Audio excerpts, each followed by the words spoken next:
Good evening, friends. So, today I have come up with another topic. Now, there are many questions asked from the gynae and obs, and for that, you need to have a little bit detailed information regarding the development of the female genitalia and the menstrual cycle and the ovarian cycle. Okay, so today we're going to read about the development of the female genitalia, and we are going to highlight the questions that are frequently asked from this topic. Okay, let's start now. हम सबको ये पता है that the development of the embryo, it takes place from the three germs layer. What are those three germs layer? They are ectoderm, mesoderm, and the endoderm. Okay, now here what you can see is this is a 6 weeks embryo. Okay, it's an early embryo, and this dotted part is the endodermal tube.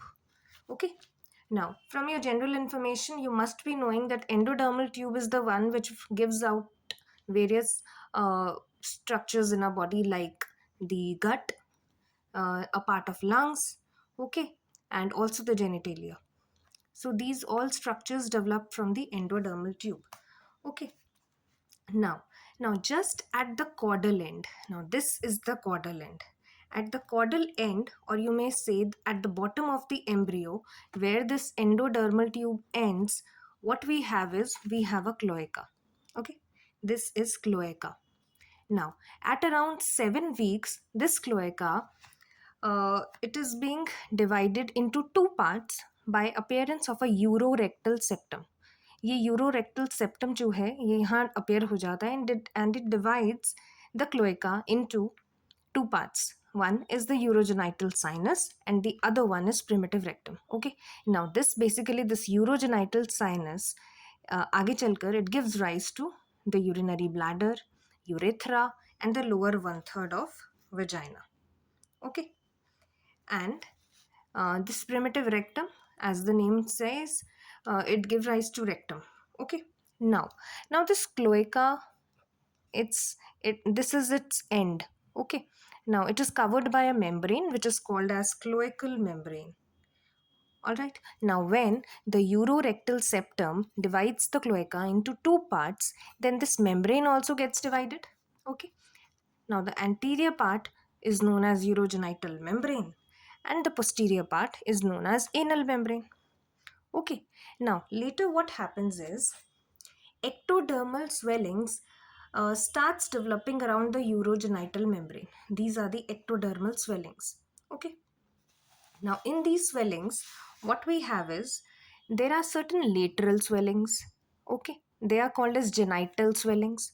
There are medial swellings which are called as genital fold, and there is a midline swelling which is called as genital tubercle.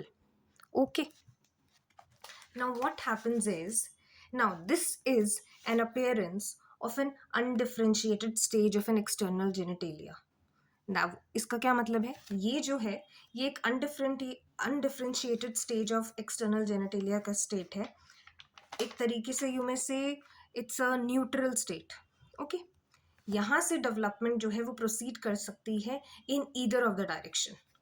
Either of the direction से क्या मतलब है, either of the direction से मतलब है that it can either develop into a male genitalia or it can develop into a female genitalia. Let's see. Now if the karyotype is XX, it is a female a fetus. Okay, then ovaries will develop. Now ovaries के case में क्या है, what happens is कि in case of females this undifferentiated structure more or less remains the same. इसमें ज़्यादा changes आते नहीं हैं, वो जैसा था पहले ऑलमोस्ट वैसा ही रहता है. रीज़न बीइंग, एक्चुअली क्या होता है, ये ओवरीज अभी इस पॉइंट पर ज़्यादा ईस्ट्रोजन ये बनाती नहीं है. ठीक है, ईस्ट्रोजन्स ये बना नहीं रही, एंड्रोजन्स यहाँ बन नहीं रहे. Now basically primarily because of the absence of androgens, ये वाला जो जेनिटेलिया जो है it promotes the production of the female genitalia just because of absence of androgens. Okay, इसकी वजह एंड्रोजन्स की एब्सेंस की वजह से what happens is the external genitalia does not masculinize, okay, and it develops as a female genitalia, while on the other hand in the males we have XY karyotype, their testes develop and there is androgens development.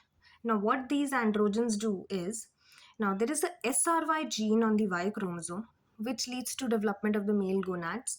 Okay, now these testes developed androgens, and these androgens promote the development of the male external genitalia under the presence of androgens. Okay, now what happens in males? In males, what happens is this genital tubercle it elongates. Okay, along with it, the genital fold and the genital swelling they also elongate. Okay, now what happens is, now as this genital tubercle elongates, the other areas, left out areas of the genital fold and the swelling, they overlap in between one over the other in the center. Okay, and thereby they form a structure like this. Here it forms a penis and here it forms scrotum. Okay, so this is how a male genitalia system is developed. All right, now coming back to the female genitalia. Now what happens in female genitalia? Now this genital tubercle it develops into clitoris. The genital fold develops into labia minora and the genital swellings develop into labia majora. So this is how your external genitalia looks like. Okay. Then